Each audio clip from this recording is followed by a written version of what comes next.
अथ मंत्रपाठः।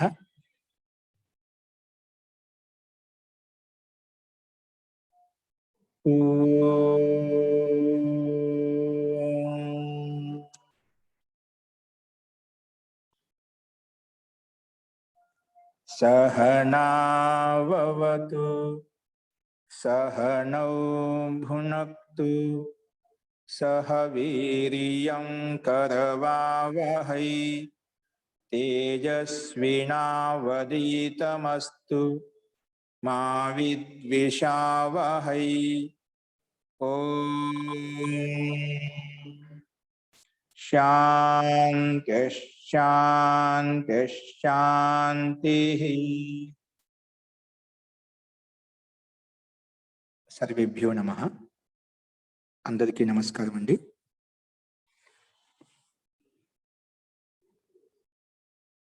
सांख्य दर्शనం యొక్క 10వ కక్ష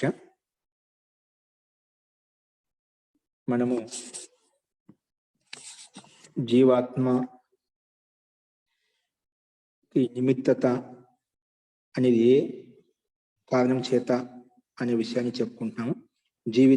జీవాత్మ స్వాభావికంగా బంధింపబడలేదు, నైమిత్తికంగా బంధింపబడింది సిద్ధాంతం చెప్పాడు.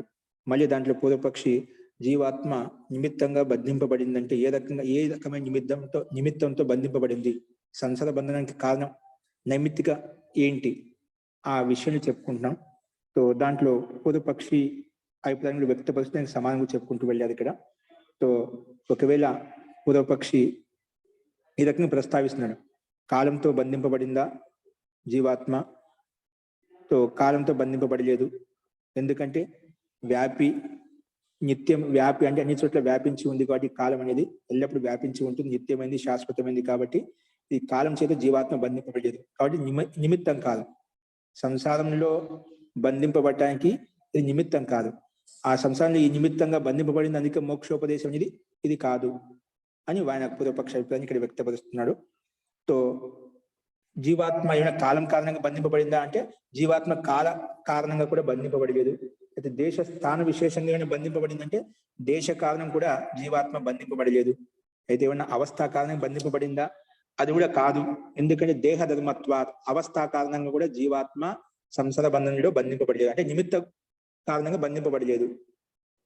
సో ఎందుకంటే అసంగోయం పురుష, ఎందుకంటే జీవాత్మ ఎల్లప్పుడు దేహంతో భిన్నంగా ఉంటుంది, ఎప్పుడు దాంతో దేహంతో కలిసిమెలిసి ఉండదు, కాబట్టి ఈ కారణం కూడా బంధింపబడలేదు.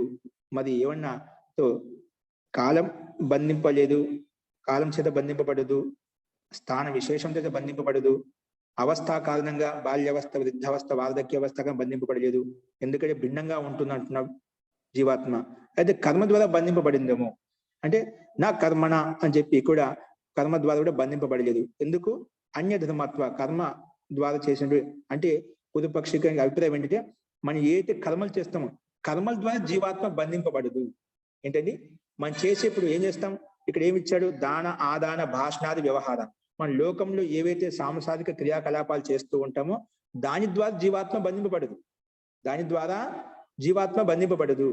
అంటే కర్మలు, మనం చేసే కర్మలు బంధనానికి కారణం కావు, ఇది ఒక పక్షం అన్నమాట. కాబట్టి ఆ కర్మల ద్వారా బంధింపబడదు. ఓకే, ఆ కర్మల ద్వారా జీవాత్మ బంధింపబడింది అంటేనా అతి ప్రసక్తేష్ట, అతి ప్రసక్త దోష వస్తుంది చెప్పుకున్నామంట. సో ముక్తాత్మలు కూడా ప్రసంగం వస్తున్నాయి, నిష్కామ కర్మలు చేసి ముక్తికి వెళ్ళిపోయాయి చాలా ఆత్మలు. సో వారికి కూడా ముక్త అవస్థలో ఉన్నటువంటి కూడా మళ్ళీ బంధన అవస్థ, నిమిత్త అవస్థ అనేది కలుగుతుంది. కాబట్టి మోక్ష ఉపదేశం వ్యక్తం అవుతుంది. కాబట్టి కర్మ ద్వారా కూడా జీవాత్మ బంధింపబడేదని చెప్పుకున్నాం. ఒకవేళ బంధింపబడిందని స్వీకరించామనుకోండి, మనం చేసే కర్మల ద్వారానే బంధింపబడింది అనుకున్నాం అనుకోండి, విచిత్ర భోగానుపత్తి, ఏ విధంగా అయితే సంసారంలో భిన్న భిన్న విచిత్రమైన భోగాలు ఏవైతే కనిపిస్తున్నాయో వాటి అన్నిటికీ ఉత్పత్తి అనేది కలగదు. మనకు రకరకాల సుఖంగా ఉండేవాళ్ళు, దుఃఖంగా ఉండేవాళ్ళు, వాళ్ళు రకాలుగా చూస్తున్నాం, అన్ని రకాలు చూస్తున్నాం. ఇది ఒక పెద్ద ప్రత్యక్ష ప్రమాణం అని. మనం చేసిన కర్మల ఫలితం ఈ రకంగా ఉంటుందని చెప్పి మనం ఏదో దానికి ఏ శాస్త్రం చదవాల్సిన అవసరం లేదండి. వివేకవంతుడు, బుద్ధిమంతుడు లోకాన్ని చూసి కూడా చాలా విషయాలు నేర్చుకోగలుగుతాడు అన్నమాట. ఎటువంటి స్థితిలో ఉన్నాయి ప్రతి ఒక్కరి ప్రత్యేకమైన ఆత్మలో, ప్రత్యేకమైన మనసులో భిన్న భిన్న ఆలోచనలు, భిన్న భిన్న ఎప్పుడు సమానంగా ఉండదు. ఎందుకు ఒక కుటుంబంలో పుట్టిన వ్యక్తులకే సమాన ఆలోచనలు, సమాన విచారాలు ఉండవు. అలాగా సంస్కారం భిన్న భిన్నంగా ఉంటుంది. అలాగే ప్రపంచంలో రకరకాల మనుషులు చూస్తున్నాం. అందరికీ భిన్న భిన్న సంస్కారాలు, భిన్న భిన్న ఆలోచనలు, భిన్న భిన్న కోరికలు, భిన్న భిన్న కర్మలు మనకు ప్రత్యక్షంగా ఉంటున్నాయి. దానికి అనుగుణంగానే కర్మలు కూడా అనుభవిస్తున్నారు అన్నమాట. కర్మలను కూడా అనుభవిస్తున్నారు. ఈ పశు పక్షులు కావచ్చు, సరీసృపాలు కావచ్చు, చెట్లు చేమలు కావచ్చు, వాటిలో కూడా చూస్తున్నాం మనం. పశు పక్షుల్లో కూడా కొన్ని గుడ్డిగా పుట్టి ఏమి లేకుండా ఆ పశు పక్షి అది ముందే పశు పక్షి యోని, ఈ వనస్పతి అది ఏదైతే యోని ఉందో అది ముందు భోగ యోని. మనిషి జీవాత్మ ఉభయ అంటే రెండు కర్మలు చేయడానికి స్వాతంత్రం ఉందన్నమాట. అంటే భోగయోని ప్లస్ కర్మయోగి కర్మయోని అనమాట. అంటే కర్మలు కూడా చేసుకోవచ్చు మనం స్వతంత్రంగా, ప్లస్ భోగాలను కూడా అనుభవించవచ్చు అనమాట. కానీ పశు పక్షులు కేవలం భోగాలను మాత్రం అనుభవిస్తారు, స్వతంత్రంగా కర్మలు చేయట్లేదు. అది పరతంత్రం. మనకన్నా స్వతంత్రం జీవాత్మకు మనం చేసిన కర్మలకు ఫలితాన్ని అనుభవించవచ్చు, మన కొత్త కర్మలు చేయవచ్చు. లేదా ఈ కర్మలు మనం దాన్ని దురుపయోగం చేసినట్టే పాప కర్మలు చేసి కూడా అదో పతనానికి కూడా కారణం కావచ్చు. అంటే అందుకే జీవాత్మ రెండు కర్మలు చేయడానికి అవకాశం ఉంటుంది. కానీ పశు పక్షులు, చెట్లు చేమలు ఏవైతే ఉన్నాయో, వృక్ష వనస్పతులు ఏవైతే ఉన్నాయో అవి కేవలం భోగ యోని మాత్రమే. భోగాలను మాత్రం అనుభవించడం కోసం పరమాత్మ కర్మఫల సిద్ధాంతంగా అక్కడ ఆ జన్మ అంటూ ఆ శరీరం భగవంతుడు ప్రసాదించారన్నమాట.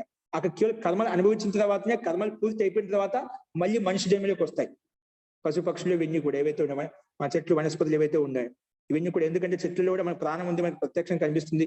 కాబట్టి ఇవన్నీ కూడా కాల అవధి తర్వాత మళ్ళీ సమయం కర్మఫల సిద్ధాంతానుసారంగా ఆ శిక్షలు పూర్తి అయిపోయిన తర్వాత, కర్మలు పూర్తి అయిపోయిన తర్వాత మళ్ళీ మానవ జన్మ తీసుకొని ముక్తిలోకి వెళ్ళాలన్నమాట. ఎందుకంటే మానవ జన్మ ద్వారానే ముక్తి సంభవం అవుతుంది. మిగిలిన అటువంటి యోని లేదు మనకు. 84 లాఖ్ యోనియా అని చెప్తాం కదా, 84 లక్షల ప్రకారం ప్రాణులు ఉన్నాయని చెప్పి. ఆ 24 లక్షల ప్రకారం యోనులు ఎన్నైతే ఉన్నాయో, ప్రాణులు ఏవైతే ఉన్నాయో అవన్నీ కూడా మనిషి యోనిలోకి వచ్చే మనిషి జన్మ తీసుకొని ముక్తిని పొందగలుగుతాయి. ఇక కర్మలు చేసుకుంటూ నిష్కామ కర్మల ద్వారా ముక్తిని పొందగలుగుతాయి. వేరే మార్గం అంటే ఏం లేదు. ఎటువంటి శరీరంలో ఉన్నా ఈ మార్గం ద్వారా మనం దివ్యత్వాన్ని, దివ్య శరీరాన్ని పొంది మనం పైకి వెళ్ళగలుగుతాం, ముక్తిని పొందగలుగుతాం, పరమానందాన్ని పొందగలుగుతాం. ఇక్కడ చెప్పిన ప్రతిజ్ఞ ప్రకారంగా అత్యంత దుఃఖ నివృత్తి ఎప్పుడవుతుందంటే మనకు మోక్షంలో కలుగుతుంది. అది ఎప్పుడు సాధ్యం అవుతుంది? శరీరం ఉన్నంతసేపు ప్రియ అప్రియతని ఎప్పుడు కలిగి ఉంటుంది. కాబట్టి అందుకే మంత్రం చెప్పుకున్నామట మనం. ప్రియ అప్రియత అనేది ఎప్పుడు ఇముడి ఉంటాయట. ఇక్కడ అందుకే ఇచ్చాడు, అశరీరం వావసంతం నా ప్రియే స్పృశత. శరీరం లేదనుకోండి, ప్రియ అప్రియతని ఉండాలి. శరీరం ఉన్నంతసేపు ఈ ప్రియత అప్రియతని ఎప్పుడు కలిగి ఉంటుందన్నమాట. కాబట్టి మనకు అత్యంత దుఃఖ నివృత్తి కేవలము మోక్షంలో సంభవం అవుతుంది. అది శరీర రహితమైనప్పుడే కలుగుతుంది. ఆ శరీర రాహిత్యం, జన్మ బంధనం లేకుండా, జన్మ మళ్ళీ కలగకుండా ఉంటే ఏం చేయాలని మనకి శాస్త్రాలు చెప్తున్నాయి భిన్న రకాలుగా. సో ఈ రకం కర్మ ద్వారా కూడా జీవాత్మ బంధింపబడదు. ఒకవేళ బంధింపబడింది అనుకున్నాం అనుకోండి, ఒకరు చేసిన కర్మకి ఇంకో ఫలితం అనిపించాల్సి ఉంటుంది. కానీ అలా లేదు మనకు. అన్ని భిన్న భిన్న కర్మలు, భిన్న భిన్న ఆత్మలు అనుభూతిని పొందుతున్నాయి, ప్రత్యక్షంగా మనం చూస్తున్నాం అట. ఆదక ఒక చేసిన కర్మలకు ఇంకొక ఫలితాన్ని అనుభవించాం అనుకోండి, అక్కడ కర్మఫల సిద్ధాంతం అస్తవ్యస్తం అవుతుంది. కాబట్టి అలా లేదు మనకు. కాబట్టి ఈ కర్మ ద్వారా కూడా జీవాత్మ సంసారంలో బంధింపబడదు, నిమిత్తం కాదు అని చెప్పి మనం చెప్పుకున్నాం. సరే, మరి 18 సూత్రం చెప్పుకున్నాం. ప్రకృతి నిబంధనాచేత్, ప్రకృతి స్వయం జీవాత్మ బంధింపజేస్తుందేమో, ప్రకృతి స్వయం జీవాత్మ బంధించిందేమో అంటే అది కూడా కాదు. ప్రకృతి నిబంధనాచేత్ నా తస్యాపి పారతంత్ర్యం. ఎందుకంటే ప్రకృతి కూడా జడ వస్తువు కాబట్టి, జడ పదార్థం కాబట్టి అది కూడా, ప్రకృతి కూడా జీవాత్మను బంధింపలేదు. ఎందుకంటే అది కూడా పురుషాధీనమైనది, జీవాత్మకు ఆధీనంగా ఉంటున్నమాట. అంటే జీవాత్మకు ఆధీనంగా ఉంటే పరమాత్మకు ఆధీనంగా కూడా ఉంటున్నమాట. ఆంశిక రూపంలో పరమాత్మకు ఆధీనంలో ఉంది, జీవాత్మకు ఆధీనంలో కూడా ఉంటుంది. కాబట్టి ఇది పరతంత్ర. ఈ ప్రకృతి అనేది జడ వస్తువుగా, జడ పదార్థం కాబట్టి ప్రకృతి ఆధీనంగా ఉంటుంది. కాబట్టి ఈ ప్రకృతి కూడా జీవాత్మను బంధించలేదు. అయితే స్వయం జీవాత్మ వెళ్ళి ప్రకృతి యొక్క బంధంలోకి వెళ్ళిందేమో అని ఒక పూర్వపక్షి అంటే దానికి సమానం చెప్పాడు. ఆ జీవాత్మ కూడా స్వయం ప్రకృతితో బంధింపబడదు, అది ప్రకృతి స్వయం జీవాత్మ బంధింపలేదు. అంటే పూర్వపరంగా రెండు విపరీతంగా దిశలో కూడా చూపిస్తున్నామట. అలా ఏమైనా బంధించిందేమో జీవాత్మను అంటే అలా కూడా కాదు, అది ఆ విషయం చెప్తున్నామట. దానికి సమాధానం చెప్పాడు. ఎందుకు బంధింపబడలేదు? జీవాత్మ స్వయం ఎందుకు ప్రకృతితో యుక్తం కాదు అంటే అది చెప్తున్నామట. ఇప్పుడు నీకు ఉదాహరణ ఏం చెప్తా అంటే, ఒకటేమో ప్రకృతి స్వయం వచ్చేసి మనం బంధించింది. ఇప్పుడు నేను ఒకటి చెప్పాను, ఒక ఇష్టమైన పదార్థం జిలేబీ ఉంది, మనం తినాలని కోరిక పుట్టిందండి. ఆ జిలేబీ మన దగ్గరికి వస్తుందా, మనం ఆ జిలేబీ దగ్గరికి వెళ్తామా? అంటే అది ఎక్కడ ఉంది అక్కడే ఉంది, జడ వస్తువు కాబట్టి, పదార్థం కాబట్టి ఎక్కడ ఉంది అక్కడే ఉన్నామట. మనలో కోరిక ఉంది, మనం అక్కడికి వెళ్ళాం, మనం దాంతో బంధింపబడతాం. ఆ వస్తువు పదార్థం ఏదైతే ఉంది, మధుర పదార్థం ఏదైతే అక్కడ ఆ బంధంలోకి వెళ్తామంట. దాని ఆస్వాదం, దాని మధురం ఏదైతే ఉందో దాన్ని తినడానికి ప్రయత్నం చేస్తాం. కానీ అది అలాగే ఉంటుంది. ఒకవేళ అలా కాకుండా నెక్స్ట్ 19వ సూత్రం ప్రకారంగా లేని జీవాత్మ స్వయం ప్రకృతిపై బంధంలోకి దిగింది. ఇప్పుడు మనం పైన చెప్పిన విధంగా మనమే అక్కడికి వెళ్ళాం. మనకు ఒక జిలేబీ కావాలని చేయడం కోసం మనం అక్కడికి వెళ్ళాం, కానీ జిలేబీ మన దగ్గరికి రాలేదు, మనం అక్కడికి వెళ్ళాం. అట్లాగైనా జీవాత్మ స్వయం అక్కడికి వెళ్ళి బంధంలోకి వెళ్ళిపోయిందేమో అంటే అలా కూడా కాదు. ఒక కుంట ఉంది, ఒక ఏదో మనం పశువులను కట్టేస్తే కదా, ఒక గుంజాకు కడుతుంటాం. అక్కడికి వెళ్ళి ఒక ప్రకృతి లాంటి అది పోల్చుకొని చూడండి. ఇక్కడ మనమే అక్కడ బంధింపబడాలని అక్కడికి వెళ్ళాం అన్నమాట. అంటే జీవాత్మ స్వయము బంధింపబడదు. మళ్ళీ మీరు దీంట్లో లౌకిక ఉదాహరణ ఇవ్వచ్చు. పశు పక్షు స్వయం కూడా అక్కడికి వెళ్ళి బంధింపబడతాయని, బంధింపకుండా కూడా అక్కడైతే తాడు ఎక్కడైతే ఉంటే అక్కడికి వెళ్ళిపోతుంటాయి అన్నమాట. ఎందుకంటే అలవాటు అయిపోయింది. అక్కడ ఎందుకు, అక్కడ పశు పక్షులు ఏవైతే అక్కడికి వెళ్తున్నాయో, స్వాభావికంగా ఎక్కడికి వెళ్తున్నాయో అక్కడ సుఖం చూస్తున్నామంటే, ఇక్కడైతే నాకు స్థిరంగా ఉంటుంది, ఇక్కడ వాతావరణము, అన్ని భోజన వ్యవస్థ, జలపానాదులు అన్ని కూడా నాకు పుష్కలంగా దొరుకుతాయని చెప్పి ఆ పశు పక్షులకు తెలుసామట. అందుకే అక్కడ ఆ టయానికి అలవాటు ప్రకారంగా అక్కడ బంధింపబడతాయన్నమాట. స్వయం ఆత్మ వెళ్ళి అక్కడ బంధింపబడుతున్నామాట, కుంటకు వెళ్ళి బంధింపబడుతున్నామాట. అంటే అక్కడ దానికి పరోక్షంగా కర్త నైమిత్తికంగా ఉంటాయనుకో వేరే విషయము. ఇక్కడ అర్థం చేసుకోవడం కోసం చెప్తున్నాం అన్నమాట. సో మొత్తానికి జీవాత్మ కూడా స్వయం దగ్గరికి వెళ్ళి బంధింపబడదు. ఎందుకు బంధింపబడంటే దానికి నిత్య శుద్ధ ముక్త స్వభావస్య. ఎందుకంటే ఈ జీవాత్మ యొక్క స్వభావం ఏంటి? నిత్యమైంది, శుద్ధమైంది, పవిత్రమైంది, అన్ని తెలుసామంట. ఆత్మకు జ్ఞానయుక్తమైంది అన్నమాట. సత్యాసత్యం గ్రహించే శక్తి ఆ జీవాత్మకు ఉందన్నమాట. అందుకే నిత్య శుద్ధ బుద్ధ అందుకే జీవాత్మ ప్రకృతి వెళ్ళి బంధింపబడదు అని చెప్పి మనం ఈ సూత్రం ద్వారా చెప్పుకున్నాము. దానికి ముఖ్య కారణము నిత్య శుద్ధ బుద్ధ ముక్త స్వభావం కలిగిన కాబట్టి జీవాత్మ స్వయం కూడా బంధింపబడదు అని చెప్పి ఈ రకంగా చెప్పుకున్నామండి. అస్తు. ఇందులో ఇప్పుడు చెప్పిన వరకు ఎవరికైనా సందేహం అని చెప్పండి. నిన్న మనం ఏదో చర్చిస్తున్నాము, ఎవరికో ప్రశ్నలు కలిగాయి. ఇందులో సందేహం చెప్పండి. ఇంద్రియాలన్నీ కూడా అహంకారం యొక్క స్వాధీనంలో ఉంటాయి. మరి అహంకారం చేసే క్రియల వల్ల ఇంద్రియాలు పనిచేస్తూ ఉంటాయి కదా. అయితే నాకు ఒక డౌట్ మహోదయ, అహంకారమా ఆత్మాభిమానము ఈ రెండిట్లో డిఫరెన్స్ ఏంటి? ఇప్పుడు ఆత్మను పక్కన పెట్టానమాట, కేవలము అది తర్వాత తెలుస్తుందన్నమాట. ఇప్పుడు కేవలము మనం చేసే దాన పుణ్య కర్మలు ఏవైతే ఉన్నాయో, సంభాషణ వ్యవహారం ఏదైతే ఉందో, ఆదాన ప్రదానం ఏదైతే ఉందో, ఆ కర్మల ద్వారా జీవాత్మ బంధింపబడదు. కర్మల ద్వారా బంధింపబడుతున్నట్టు కదా. కర్మలు తీసుకోండి, కర్మలు చేసిన తర్వాత జీవాత్మ సంసారంలో బంధింపబడదు అన్నమాట. కర్మలు నిష్కామ కర్మలు ఉండొచ్చు కదా, సకామ కర్మలు ఉంటాయి, నిష్కామ కర్మలు ఉంటాయి, రెండు ఉంటాయి కదా. కర్మ అని చెప్పొద్దు ఇక్కడ. కర్మల ద్వారా జీవాత్మ బంధింపబడదు అంతవరకు చూస్తున్నాం. ఎందుకంటే ఇది కూడా అహంకారంతో యుక్తమైనటువంటి అహంకార ఆధీనంలో ఉంటాయి కాబట్టి ఇంద్రియాలు కూడా ఆ అహంకారం ద్వారా ఆధీనంలో ఉన్నటువంటి ఇంద్రియాలు ఏవైతే ఉన్నాయో వాటి ద్వారా చేసే క్రియాకలాపాలు ఏవైతే ఉన్నాయో వాటి ద్వారా జీవాత్మ బంధింపబడదు. అంతవరకు తీసుకోవాలి మనం. ఓకే.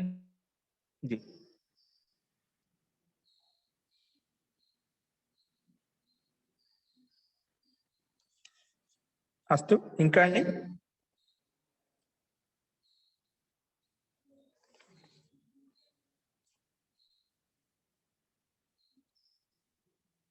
ఓకే అండి. అయితే ప్రకృత శ్రీరామ, నిన్న మనం ఇక్కడ ఇది భాష్యం చూస్తున్నాము, చూడండి.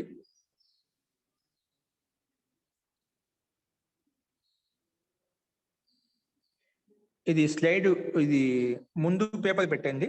19వ సూత్రం తీసుకొచ్చేయండి లక్ష్మి గారు.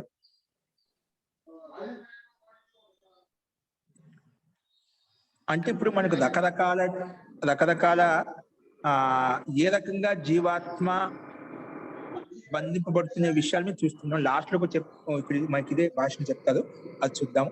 సో నిన్న ఒకసారి చూసాము. నా 19వ సూత్రం చూడండి. నా నిత్య శుద్ధ బుద్ధ ముక్త స్వభావస్య తద్యోగాత్ రితే. ఇది సూత్రము. దీని యొక్క తాత్పర్యం చూడండి మళ్ళీ ఒకసారి సంక్షేపంగా.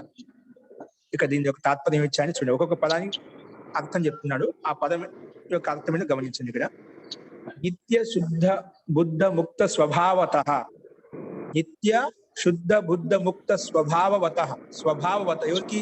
జీవాత్మ. నిత్యమైంది, శుద్ధమైంది, బుద్ధమైంది అంటే జ్ఞానం కలిగింది, ముక్త స్వభావం కలిగింది అన్నమాట. అటువంటి స్వభావం కలిగినటువంటి పురుషస్య ప్రకృతి యోగో నా సంభావ్యత, ప్రకృతి యోగము సంభవం కాదు. అటువంటి గుణం కలిగింది కాబట్టి జీవాత్మ ఎప్పుడు ప్రకృతి స్వయం బంధింపబడదు అక్కడ జీవాత్మ. అందుకే ప్రకృతి యోగం నా సంభావ్యత అని చెప్పి చెప్పాడు. తద్యోగ ఇత్యత్ర తత్శబ్దేన అంటే సూత్రంలో తద్యోగం ఉంది కదా, తద్యోగ తత్శబ్దం ఉంది. ఈ తత్శబ్దం తాత్పర్యం ఏంటంటే దానికి సమానం చెప్తున్నా అంట. ఏ సమానం చెప్తున్నా అంటే తద్యోగ ఇత్యత్ర తత్శబ్దేన పూర్వసూత్ర ప్రకృతి అభిప్రేయతే. ప్రకృతి అభిప్రేయతే. ఇక్కడ ఏంటి? రెండు పదాలు గమనించాల్సింది మనం. ప్రకృత ప్లస్ ప్రకృతి. ప్రకృతి అంటే మనం చెప్పుకునే ప్రకరణం అండి. ప్రకరణం అంటే ప్రకరణం ఇప్పుడు ఏ సూత్రం చెప్పుకున్నా అదే అనమాట. ప్రకృతి అంటే పైన చెప్పినటువంటి సూత్రంలో మనకు ప్రకృతి నిబంధన చేత్ అని చెప్పుకునేదా, అక్కడ ఆ ప్రకృతి శబ్దం అది తీసుకోబడుతుంది అన్నమాట. ఈ తద్యోగ అనే పదంలో తద్యోగ శబ్దం ద్వారా ప్రకృతి స్వీకరించబడింది. పూర్వసూత్రంలో ప్రకరణలో చెప్పినటువంటి పూర్వసూత్ర ప్రకృతి అభిప్రేయతే. పూర్వ ప్రకరణలో చెప్పినటువంటి ప్రకృతిలో చెప్పినటువంటి అంటే సూత్రంలో చెప్పినటువంటి ప్రకృతి శబ్దం తీసుకున్నాము. ప్రకృతి అని అర్థం చేసుకోవాలి. తద్యోగ అంటే ప్రకృతి యోగ అని అర్థం. అంటే ప్రకృతితో బంధింపబడదు ఏది? జీవాత్మ. ఎందుకు? నిత్య శుద్ధ ముక్త స్వభావం కలిగింది కాబట్టి బంధింపబడదు అని చెప్పి ఇక సమానం చెప్పారు. ఏవం పూర్వసూత్రే ప్రకృతే పురుషేణ సహ యోగో నిరాకృత. పురుషుత్వం ఏం చెప్పుకున్నాం అంటే ఆ ప్రకృతి అనేది పురుషుని చేత బంధింపబడదు. పురుషేణ సహ పురుషునితోటి యోగో నిరాకృత, అది ఖండించబడింది. నిరాకృత బంధింపబడదు, ప్రకృతి జీవాత్మ బంధింపలేదు అని ఖండించామట. ఎందుకు? తస్యాహ పారతంత్రత్వాత్. ఎందుకంటే పరతంత్రమైనది. ప్రకృతి స్వయం జడ వస్తువు, జడ పదార్థం, అది స్వయం ఎలా బంధింపబడుతుంది? అది బంధింపబడలేదు అన్నమాట. అందుకే పారతంత్రత్వాత్, అది పరతంత్రత యుక్తమైంది కాబట్టి. పునః పురుషస్య స్వాతంత్ర్యే సత్యపి, పురుషునికి స్వతంత్రత ఉన్నప్పటికీ కూడా పురుషస్య స్వాతంత్ర్యే సత్యపి సూత్రే అస్మిన్ సూత్రే అస్మిన్. ఇప్పుడు మన పైన చెప్పే సూత్రాన్ని దాన్ని ఆకలనం చేశాము, మళ్ళీ ఇక్కడ ఈ సూత్రం చెప్తున్నామాట. పురుషస్య స్వాతంత్ర్య సత్యపి, పురుషునికి స్వాతంత్ర్యం ఉంది. సరే, ప్రకృతికి జడ వస్తువు కాబట్టి అది జీవాత్మ బంధింపలేకపోయింది అనుకుంటాం. జీవాత్మకైతే స్వాతంత్ర్యం ఉంది కదా, దానికి చైతన్యత్వం ఉంది కదా, ఆ విషయాన్ని చూపిస్తున్నా అక్కడ. పురుషస్య స్వాతంత్ర్య సత్యపి, స్వాతంత్ర్యం ఉన్నప్పటికీ కూడా సూత్రే అంటే అస్మిన్ సూత్రే తస్య ప్రకృత్యా సహా యోగ ప్రత్యాఖ్యాత. ఇది కూడా స్వాతంత్రం అయినప్పటికీ, జీవాత్మ స్వతంత్రత కలిగినప్పుడు, జీవాత్మ స్వతంత్రత ఉంది కాబట్టి ప్రకృతి స్వయం బంధింపబడ దాంట్లో ఆ బంధంలోకి వెళ్ళిపోవచ్చు. ఉన్నప్పటికీ కూడా అది అక్కడ బంధింపబడదు. అది కూడా నిరాకరించామట. అది కూడా నిరాకరించాం. ఏ రకంగా నిరాకరించామంటే ప్రకృత్యా సహా యోగ ప్రత్యాఖ్యాత, అది కూడా ప్రత్యాఖ్యానించాం అంటే ఖండించాం. ఎందుకు? తస్య నిత్య శుద్ధ ముక్త బుద్ధ ముక్త స్వభావత్వాత్. ఎందుకంటే ఆ జీవాత్మ నిత్యమైంది, శుద్ధమైంది, బుద్ధ ముక్త స్వభావం కలిగింది కాబట్టి ఆ ప్రకృతి దగ్గరికి వెళ్ళి స్వయం బంధింపబడదు. జీవాత్మ స్వయం బంధంలోకి వెళ్ళదు. అక్కడ బంధన రాహిత్యంగా ఉంటుంది. కాబట్టి ఇది ఆత్మ యొక్క స్వభావం భిన్నంగా ఉంది కాబట్టి ఆ ప్రకృతితో యుక్తం కాదని చెప్పి ఇక్కడ మనం అది కూడా నిరాకరించామని, ఇది ముఖ్య హేతు ప్రస్తావించాలన్నమాట. సో అలా చెప్పిన తర్వాత ఎందుకు? తస్య ప్రకృతి యోగం ప్రతి ఖలు ఉపేక్ష. ఎందుకంటే ప్రకృతి యోగంతో ఉపేక్ష ఉంటుంది. ప్రకృతి ప్రతి స్వయం బంధింపబడి మనలో కారణ నిమిత్తం అవుతుంది. అది ఏ కారణ నిమిత్తమో తర్వాత తెలుస్తుంది మనకు. ఇక్కడ కేవలం ఈ ప్రశ్న ప్రకారంగా జీవాత్మ ఎప్పుడు ప్రకృతితో యుక్తం కావాలని కోరుకోదు. జీవాత్మ ఈ సాంసారిక బంధంలోకి వెళ్ళాలని చెప్పి స్వతహా కోరుకోదు. దాని యొక్క స్వభావం భిన్నమైనది. నిత్య ఆనంద స్వరూపంలో ఉండాలనుకుంటుంది. దాని స్వరూపాన్ని వదిలేసేందుకు ప్రకృతితో యుక్తమవుతుంది. ప్రకృతితో యుక్తమైనప్పుడు కష్టం అని తెలుసు, జీవాత్మ తెలుసు, సత్యాసత్యం తెలుసు దానికి. అందుకే తస్య ప్రకృతి యోగం ప్రతి ఖలు ఉపేక్ష వాహనం ఉంటుంది అన్నమాట. అస్తు. ఇప్పుడు తర్వాత సూత్రంలో తద్ యోగాత్ రితే శబ్దం ఉంది. ఆ పదానికి తాత్పర్యాన్ని చూపిస్తున్నాయి ఇక్కడ. అప్పుడు తద్ యోగాత్ రితే అంటే తయోర్ ఉభయోహో అంటే ఉభయోహ అంటే ఏమిటి? ప్రకృతి పురుషయోర్ యోగాత్ రితే అంటే పైన చెప్పిన ప్రకృతి, ఈ సూత్రం చెప్పిన పురుషు, ఈ రెండు కాకుండా ప్రకృతి స్వయం జీవాత్మ బంధింపలేదు, ఆ జీవాత్మ స్వయం ప్రకృతి బంధంలోకి వెళ్ళదు. అటువంటిప్పుడు మరి ఏంటి కారణం? ఏంటి మరి ఏ రకంగా జీవాత్మ బంధింపబడుతుంది అది చెప్తున్నాను అన్నమాట ఇక్కడ. తయో ఉభయో ప్రకృతి పురుష యోగాత్ రితే అంటే ఈ ప్రకృతి పురుషుడు లేకుండా పునః బంధ కారణం, మన బంధనానికి కారణం ఏంటంటే పునర్బంధ కారణం యత్ కల్పయితం శక్యతే, ఏదైతే కల్పన చేస్తున్నామో, ఏదైతే ఊహిస్తున్నామో తదు ఆ విషయంలో విచారిస్తున్నామట. ఎక్కడ విచారిస్తున్నాం? తదు విచార్యతే అగ్రిమ సూత్ర జాతిన. ఇప్పుడు చెప్పుకోబోయే సూత్రాల్లో మనం ఏది ఇంకా ఇది కాదు అని చెప్పుకుంటూ వెళ్ళాం. ప్రకృతి కూడా కాదు, జీవాత్మ కాదు, రెండు కూడా కాదని చెప్పుకున్నాం. మళ్ళీ ఏది ప్రకృతితో జీవాత్మ బంధింపడానికి నిమిత్త కారణం ఏంటి, ముఖ్య కారణం ఏంటి, అది రాబోయే సూత్రంలో సూత్రద్వైన అది అక్కడ మనం వ్యాఖ్యానించుకుంటామంట. అస్తు. ఈ రకంగా చెప్పారు. ఇప్పుడు ఇక్కడ నుంచి ఇది సూత్రం యొక్క భాష్యం, సూత్రం యొక్క అర్థం ఇంతవరకు చెప్పుకున్నామండి. ఇప్పుడు అన్య టీకాకారులు ఈ విషయంలో ఏ తద్యోగ శబ్దానికి భిన్నమైన అర్థం ఇచ్చారన్నమాట. ఆ విషయం మీద విచారిస్తున్నారు ఇక్కడ. అది ఒకసారి చూద్దాం, గమనించండి.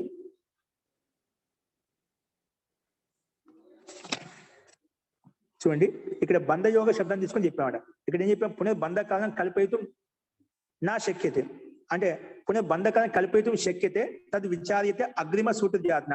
రాబోయే సూత్రాలు మనం చెప్పుకున్నాం. తో ఇంతవరకు సూత్రాలతో చెప్పిన తర్వాత 19వ సూత్రంకి ఇప్పుడు సూత్రంలో తద్యోగ అనే శబ్దానికి వివేచన చేస్తున్నాడు. వేరే భాష్యకారులు దీన్ని ఏ రకంగా రాశారని చెప్తున్నారు, గమనించండి.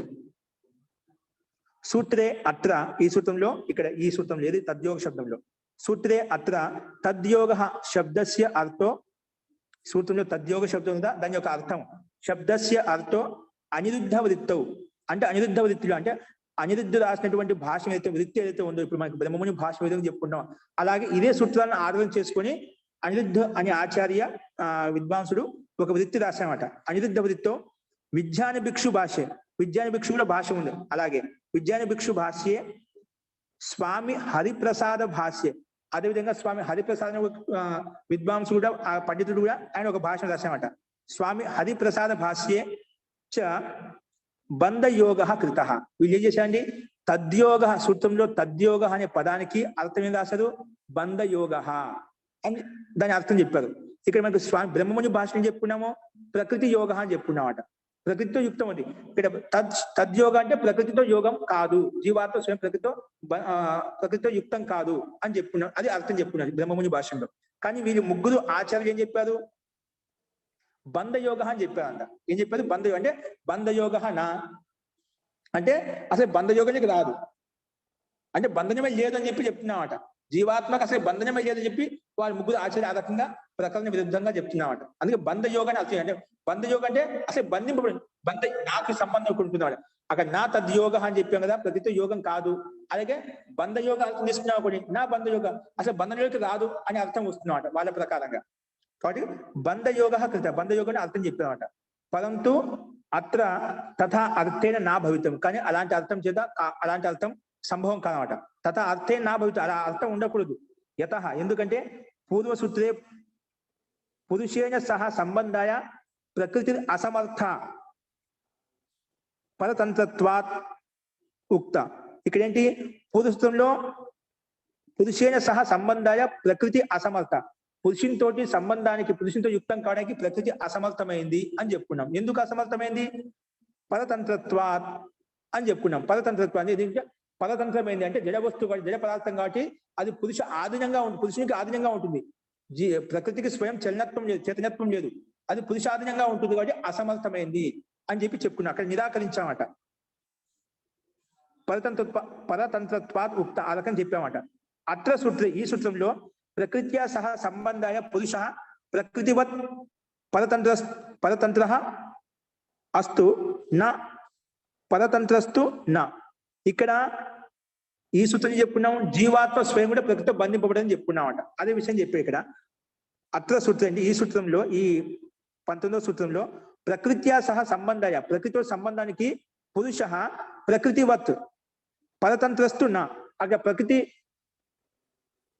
వత్ పరతంత్ర అంటే ఈ జీవాత్మ ప్రకృతి ఏ విధంగా పరతంత్రమైందో అలాగా జీవాత్మ పరతంత్రం కాదు, అంటే స్వతంత్రమైందని చెప్తున్నా. ఇక్కడ పురుష ప్రకృతి వత్, ప్రకృతికి సమానంగా పరతంత్రస్తున్నా, అది పరతంత్రం కాదు, అంటే జీవాత్మకి స్వతంత్రత ఉంది. కానీ జీవాత్మకు స్వతంత్రత ఉంది కాబట్టి ప్రకృతితో యుక్తమైందా?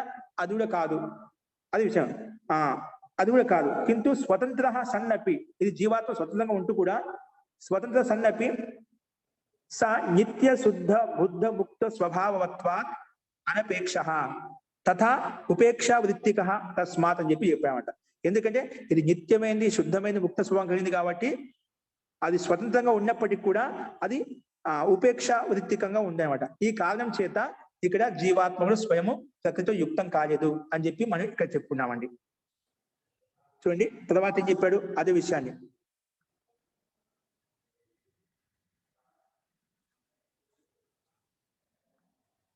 తథా ఉపేక్షా వృత్తిక తస్మాత్ తస్య ప్రకృతి యోగో నా సంభావనీయ. కాబట్టి ప్రకృతి యోగంతో సంభవం కాదు అని చెప్పి మనం ఈ సూత్రం భాష ద్వారా చెప్పుకున్నామట. వాళ్ళు చెప్పింది బంధయోగం యుక్తి సంగత కాదు అని ఇక్కడ మనకు స్పష్టంగా అర్థమవుతుంది. బంధయోగం అంటే అసలు బంధనమే లేదని చెప్పి వస్తుంది, కానీ బంధనం ఉంది కదా, మనకు సంసార బంధనం ఉంది కాబట్టి దానికి తొలగించుకోవడం కోసం మోక్షోపదేశం చెప్పుకుంటున్నామట. ఇక్కడ వీళ్ళు బంధయోగ అర్థం వచ్చినా అసలు సంసార బంధనమే లేదని అర్థం వచ్చేస్తున్నామట. అది యుక్తి సంగతం కాదు అని చెప్పి ఇక్కడ బ్రహ్మముని భాష వారి యొక్క విషయాన్ని ఇక్కడ ప్రస్తావించారు. అది యుక్తి సంగతం కాదని చెప్పి ప్రకృతి యుక్తం కాదని చెప్పి చెప్పుకున్నాడు. ప్రకృతి యోగం నా సంభావనీయ అత ఏవ అత్ర తద్యోగ శబ్దస్య అర్థః ప్రకృతి యోగ ఏవ సత్యార్థః అన్యత సత్యార్థ అని. అందుకే ఇక్కడ అత్ర ఏవ అతః ఏవ అందువల్లనే అత్ర తద్యోగ శబ్దస్య అర్థః. తద్యోగ అనే శబ్దానికి అర్థం ఏంటి? ప్రకృతి యోగ సత్యార్థ. ప్రకృతి యోగాన్ని బ్రహ్మముని భాషను ఏ విధంగా చెప్పినామో ఇది ప్రకృతి తద్యోగ అంటే ప్రకృతితో సంబంధమైంది, ప్రకృతి అని అర్థం తీసుకోనేది అర్థమే సత్యార్థం ఏంటంటే యుక్తి సంగతమైంది. కాబట్టి ప్రకృతి యోగ ఏవ సత్యార్థ. ఎందుకంటే అన్యత నిత్య శుద్ధ బుద్ధ ముక్త స్వభావస్య ఇది కథన వ్యర్థం స్యాత్. ఇక సూత్రంలో నిత్య శుద్ధ బుద్ధ ముక్త స్వభావస్య కథనం వ్యర్థం అయిపోతున్నమాట. ఒకవేళ అది ప్రకృతి యోగ అని అర్థం అని తీసుకోలేదు అనుకోండి, ఈ సూత్రంలో చెప్పినటువంటి ఋషి యొక్క వచనం వ్యర్థం అయిపోతున్నమాట, ఆ కథనం వ్యర్థం అయిపోతుంది. కాబట్టి పురుషస్య నిత్య శుద్ధ బుద్ధ ముక్త స్వభావత్వం తస్య తద్యోగ నిషేధే. అంటే తద్యోగ నిషేధ అంటే ప్రకృతి యోగ నిషేధే హేతు ప్రదర్శనం. అంటే ఇక్కడ ఇది హేతుగా చూపించామట. ఏంటి? ప్రకృతితో ప్రకృతితో వెళ్ళి స్వయం బంధింపబడి హేతుగా మన కారణంగా ప్రస్తావించామట. ఆ కారణం వ్యర్థం అయిపోతుండ. మహర్షి కపిల్ రచించినటువంటి ఈ నిత్య శుద్ధ ముక్త స్వభావం యొక్క హేతు ఏ విధంగా ప్రస్తావించడం అదే వ్యర్థం అవుతుంది, ఆ కథనం వ్యర్థం అయిపోతుంది. అదే విషయం ఇక్కడ చెప్పామట. తద్యోగ నిషేధే తద్యోగో నిషేధే ప్రకృతి యోగ నిషేధే హేతు ప్రదర్శనం. ఇక్కడ హేతు ప్రదర్శనంగా చూపించండి, కారణంగా చూపించామన్నమాట. కాబట్టి పునశ్చ తద్యోగాత్రితే ఇత్యస్య అర్థోపి తత్ర ఉభయత్ర అనిరుద్ధవృత్తౌ. కాబట్టి పునశ్చ తద్యోగాత్రితే అనే శబ్దానికి ఇక్కడ ఏ అర్థం ఇచ్చా మళ్ళీ ఆ విషయం తీసుకున్నారు. పునశ్చ మళ్ళీ తద్యోగాత్రితే అంతిమంలో 19వ సూత్రంలో తద్యోగాత్రితే మళ్ళీ తద్యోగ శబ్దంతో మనం ప్రకృతి తీసుకున్నాం, బానే ఉంది. తద్యోగాత్రితే అంటే ఏమిటి? అంటే ప్రకృతి కాదు, జీవాత్మ కాదు. ప్రకృతి బంధించలేదు, జీవాత్మ స్వయం అక్కడ యుక్తం కావడం లేదు. మళ్ళీ ఏంటి అంటే వేరే కారణం ఏదో ఉంది. ఆ కారణం ఏంటి? ఆ విషయంలో ప్రస్తావిస్తున్నారు. ఇక్కడ చూడండి, తద్యోగాత్రితే అంటే ఇత్యస్య అర్థోపి తత్ర ఉభయత్ర అనిరుద్ధ వృత్తో. అంటే ఈ శబ్దం మీద కూడా అనిరుద్ధ భాషలో విజ్ఞాన భిక్షు భాషను భిన్నంగా ఇచ్చారంట, అది చూపిస్తున్నాడు. తత్ర ఉభయత్ర అనిరుద్ధ వృత్తో విజ్ఞాన భిక్షు భాష్య ప్రకృతి యోగాత్ రితే కృత. అక్కడ ప్రకృతి యోగాత్ రితే కృత. సో అపి అయుక్త ఏవ. ఈ శబ్దానికి ఈ వాక్యం ఏదో అర్థం ఇచ్చా అది అయుక్తమైందంట, యుక్తి సంగతంగా వాళ్ళు అర్థం చెప్పలేదు. అయుక్త ఏవ పూర్వోక్తం హేతుద్వయం అత్రాపి. ఇక్కడ పూర్వంలో ఏవైతే హేతు తీసుకొచ్చి చెప్పామో ఇక్కడ అదే హేతు వర్తిస్తున్నమాట. వాళ్ళు బంధయోగ అని అర్థం తీసుకుంటారు. అక్కడ కూడా తద్యోగ శబ్దం, ఎందుకంటే అక్కడ తద్యోగా తృతీయ అని చెప్పి 2 సార్లు వచ్చింది యోగ శబ్దం. అది ఏమవుతుంది? అక్కడ బంధయోగాన్ని అర్థం చేసుకున్నప్పుడు మనకు సంసార బంధంలో జీవాత్మ అసలు రాదని అర్థం వచ్చేస్తున్నాం. అప్పుడు ఈ సంసార బంధం లేనప్పుడు ముక్తి కోసం మోక్షోపదేశ విధానం వ్యర్థం అవుతుంది. ఇక సూత్రం యొక్క కథనం మహర్షి యొక్క కథనం వ్యర్థం అవుతుంది. కాబట్టి ఇది కూడా యుక్తి సంగతం కాదు. తద్యోగా తృతీయ అనే పదంలో తద్యోగ శబ్దానికి కూడా అదే అర్థం చేసుకున్నాం కదా, అది యుక్తి సంగతం కాదు అని చెప్పి వాళ్ళని ఖండిస్తున్నాడు అనమాట. సోపి అయుక్త ఏవ. ఎందుకు? పూర్వోక్తం హేతుద్వయం అత్రాపి. పూర్వంలో చెప్పిన హేతుద్వయం కూడా కానీ కూడా ఇక్కడ మనం వర్తిస్తుంది. కాబట్టి ఎందుకంటే కథం హి స్యాత్ ప్రకృతి యోగ ప్రకృతస్థు పరతంత్ర తద్వారా నిషిద్ధ ఏవ. ఎందుకంటే ప్రకృతి యోగ అని మనం చెప్పే, ఎందుకంటే ప్రకృతి ద్వారా ప్రకృతి స్వయం జీవాత్మ బంధింపలేదు. ఎందుకంటే ప్రకృతస్తు పరతంత్ర, అది పరతంత్రం ఏంటి అంటే స్వతంత్రం కాదు, జడ వస్తువు, జడ పదార్థం కాదు, ఆ సామర్థ్యం లేదు, చేతనత్వం లేదు. కాబట్టి తద్వారా నిషిద్ధ, అందుకే నిషేధించాలన్నమాట. నిషిద్ధ ఏవ పురుష ద్వారా స్యాత్ ప్రకృతి యోగ తదపిన. అయితే పురుషుని ద్వారా ఏమన్నా స్వయం పురుషుని చేతనత్వం ఉంది కదా, స్వాతంత్ర్యం ఉంది కదా, ఆ గతి కూడా ఉంది కదా, చేతనత్వం ఉంది కదా, జీవాత్మ వెళ్ళి స్వయం యుక్తం అయిపోయింది ప్రకృతితో, అది కూడా కాదు. పురుష ద్వారా స్యాత్ ప్రకృతి యోగ, ఆ పురుషుని ద్వారా ప్రకృతి యోగం స్వయం అయిందమో అలా అనుకుంటున్నావా, అది కూడా కాదు. పురుష యోగ తదపి నా, అది కూడా యుక్తం కాదు. ఎందుకంటే సోపి నిత్య శుద్ధ బుద్ధ ముక్త స్వభావాన్ సన్ అనపేక్ష, అది నిత్య శుద్ధ బుద్ధ ముక్త స్వభావం అయింది కాబట్టి ఆ ప్రకృతి అనపేక్షంగా ఉంటుంది. ఉపేక్ష, దాంట్లో అపేక్ష ఉండడం, అనపేక్షంగా ఉంటుంది, ఉపేక్ష భావంతో ఉంటుందన్నమాట. అనపేక్ష తద్వారా అపి ప్రకృతి యోగం నిషిద్ధ. అందుకే ఇది జీవాత్మ యొక్క స్వభావం నిత్య బుద్ధ ముక్త స్వభావం కలిగింది కాబట్టి ప్రకృతి స్వయం వెళ్ళి అక్కడ యుక్తం కాదు, అందులో ఆ ప్రకృతి బంధంలోకి రాదు అని చెప్పి అదే విషయాన్ని మళ్ళా అనిరుద్ధ భాషని ప్రస్తావిస్తూ ఇక్కడ మళ్ళీ ఉల్లేఖించారనమాట. ఏవం ఉభయ ద్వారా నిషిద్ధే, ఏవం ఈ రకంగా ఉభయ ద్వారా పైన చెప్పిన రెండు కారణాల ద్వారా ఉభయ ద్వారా నిషిద్ధించినప్పుడు యోగ ఏకపక్ష యోగం నా సంభావనీయ. ఏవం ఉభయ ద్వారా నిషిద్ధే, రెండు రకాలుగా మనం నిషేధించినప్పుడు నిషిద్ధే యోగ ఏకపక్ష యోగం నా సంభావనీయ. ఇక రెండు రకాలుగా మనం నిషేధించినప్పుడు, ఖండించినప్పుడు ఒకే పక్షం తీసుకో, రెండు పక్షాలుగా తీసుకొని మనం అర్థం చెప్పామట. ఏకపక్ష యోగం నా సంభావన, ఒకే పక్షంగా సంభవం కాదు.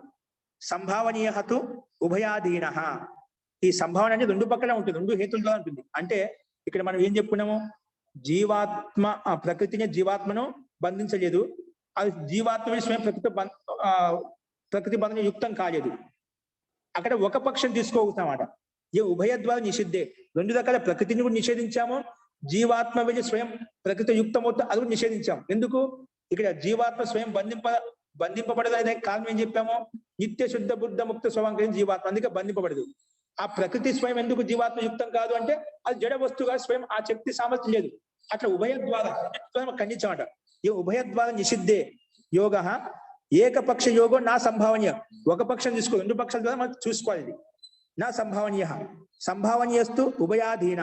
సంభావన ఎక్కడ ఉంటుంది, మరి రెండు పక్కలు తీసుకొని చూసాము, ప్రకృతి బంధింపలేదు, జీవాత్మ స్వయం యుక్తం కావడం లేదు. మరి ఎలా బంధింపబడుతుంది జీవాత్మ అంటే ఉభయాధీన, రెండు ప్రకృతి ఆ జీవాత్మ రెండు ఉభయాధీనంగా చూసుకోవాలి, ఒకే పక్షం చూడకూడదు.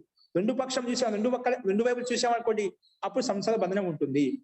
రెండు వైపులు చూడాలి అంటే అది ఏ రకంగా చూడండి, సంభావన చేస్తూ ఉభయాధీన, రెండు పక్షం రెండు వైపులే మనం ఆలోచించాలన్నమాట. ఏ రకంగా అంటే స్వామి భావ రూప, స్వస్వామి భావ రూప శాస్త్రాంతే స్వీకృతం అస్తి. కాబట్టి స్వస్వామి భావ రూపము మనము స్వీకరించాలి. స్వస్వామి భావం అంటే ఏమిటి, ఇక్కడ ప్రకృతి జడ వస్తువు, దానికి స్వామి జీవాత్మగా ఉండి స్వస్వామి భావం అంటే స్వామిత్వం, జీవాత్మ కి కొన్ని అనాది వాస్తు సంస్కారాలు ఉన్నాయి కాబట్టి అపునత్వం అని కామనా కారణంగా స్వస్వామి భావం సంబంధం ఏర్పరచుకుంటామట. అది ఎక్కడ చెప్పారు, శాస్త్రాంతే స్వీకృతం, అది శాస్త్రంలో మనకి చెప్పబడింది అన్నమాట, అది స్వీకరించబడింది అన్నమాట. ఏది స్వస్వామి భావ రూపము సంబంధం ఇక్కడ స్వీకరించబడింది. ఏ రకంగా చూడండి, ఉభయాధీన స్వస్వామి భావ రూప శాస్త్రాంతే స్వీకృత వస్తు, శాస్త్రానికి అంతిమంలో స్వీకరించబడింది అన్నమాట. ఇక్కడ స్లైడ్ మార్చండి. తథాచ తద్యోగో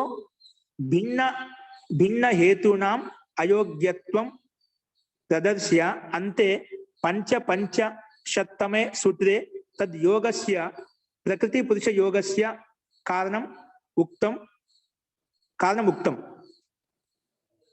ఉక్తం అస్తి అవివేక. ఇక చూడండి ఏం చెప్పాడు ఇక్కడ, తథాచ తద్యోగే, ఈ తద్యోగ శబ్దం తథాచ ఇది స్వస్వామి బంధం అనేది ఈ శాస్త్రంలో స్వీకరించబడింది. శాస్త్రానికి అంతిమంలో, దీనికి అంతిమంలో, ఈ ప్రకరణానికి అంతిమంలో స్వీకరించబడింది అన్నమాట. అది ఏ రకంగా స్వీకరించబడింది అది చెప్తున్నాడు. తథాచ తద్యోగే, ఈ తద్యోగ శబ్ద విషయంలో భిన్న భిన్న ప్రస్తాలు చెప్పుకున్నాడు. భిన్న భిన్న హేతునాం అయోగ్యత్వం ప్రదర్శ్య, భిన్న భిన్న అయోగ్యమైనటువంటి ప్రస్తావన తీసుకొచ్చి అది యోగ్యమైనది కాదు, యుక్తి సంగతమైనది కాదు, తర్కయుక్తమైనది కాదు అనమాట. భిన్న భిన్న హేతునం అయోగ్యత్వం ప్రదర్శించి అంతే పంచాశత్తమే సూత్రే. అంతిమని ఇప్పుడు ఏంది 20 సూత్రం కదా, మన దగ్గర 19వ సూత్రం చెప్పుకుంటాం. 55వ సూత్రంలో ఉంటాం. పంచాశత్తమే సూత్రే అంటే 55వ సూత్రంలో తద్యోగ శబ్దానికి ప్రకృతి పురుష యోగస్య కారణం ఉక్తం అస్తి. ఏంటి ఏం చెప్పారు అక్కడ? పంచాశత సూత్రంలో ఇక్కడ రెండు విడివిడి కాకుండా ఒకే పక్షంలో కాకుండా ఉభయాదిని అని చెప్పుకున్నారా, రెండు వైపు చూసుకోవాలి. అందుకే అక్కడ పంచాశత్తమ సూత్రంలో అంటే 55వ సూత్రంలో తద్యోగస్య శబ్దానికి ఏమర్థం ఇచ్చారు? తద్యోగస్య అంటే ప్రకృతి పురుష యోగస్య అని తీసుకోవాలి. మనం తద్యోగస్య అంటే తీసుకుంటాం, ఓన్లీ ప్రకృతిని తీసుకుంటాం, అది కూడా యుక్తం కాదు. ఓన్లీ జీవాత్మ తీసుకుంటాం, అది కూడా యుక్తి సంగతం కాదు. ఎలా తీసుకోవాలి అంటే తద్యోగస్య అనే శబ్దానికి అర్థము ప్రకృతి పురుష యోగస్య అని అర్థం తీసుకోవాలి. ప్రకృతి పురుష యోగస్య అని చెప్పి అర్థం తీసుకోవాలి. ఓకేనా అని ఇక్కడ ప్రస్తావించాను. ప్రకృతి పురుష యోగస్య కారణం ఉక్తమస్తి అవివేక. ప్రకృతి పురుష యోగస్య కారణం ఉక్తమస్తి అవివేక. ఏం చెప్పారు? అవివేకం చెప్పారు. ప్రకృతి పురుషుని యొక్క సంబంధం ఏర్పడింది, అది ఎలా ఏర్పడింది? అవివేక కారణంగా ఏర్పడింది, అజ్ఞాన కారణంగా ఇది ఏర్పడింది. అదేంటి అజ్ఞానం అంటే? ఆ సూత్రం, ఆ 55వ సూత్రం ఏంటి? ఆ 55వ సూత్రం చూడు ఇక్కడ ఇచ్చారు, గమనించండి.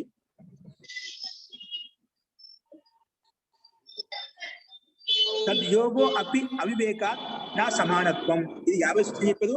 తద్యోగో అపి అవివేకాత్ నా సమానత్వం. ఇది అవివేకం ఉంది కాబట్టి, అవివేకత కారణంగా ముఖ్య కారణం కాబట్టి ఇక్కడ సంశయ బంధం జీవాత్మ కలిగింది అని దీనికి సమాన పక్షంగా ఈ సూత్రం చెప్పామన్నమాట. కాబట్టి అదే విషయం చూడండి. ప్రకృతి పురుష యోగస్య తయో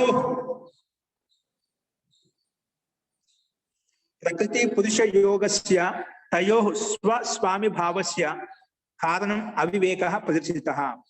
ఇక్కడ ఏంటి అవివేక ప్రదర్శించాలంట? తద్యోగోపి అవివేకాత్ నా సమానత్వం. అవివేక కారణంగా ఈ ప్రకృతి పురుష సంబంధం ఏర్పడిందని చెప్పాం. అదే విషయం ఇక్కడ చెప్పాడు. ప్రకృతి పురుష యోగస్య, ప్రకృతికి ఈ పురుషునికి యోగం ఏర్పడిందో, సంబంధం ఏదైతే ఏర్పడిందో, ప్రకృతి పురుష యోగస్య తయో స్వస్వామి భావస్య, స్వస్వామి భావం అనమాట. స్వస్వామి భావస్య కారణం అవివేక ప్రదర్శిత.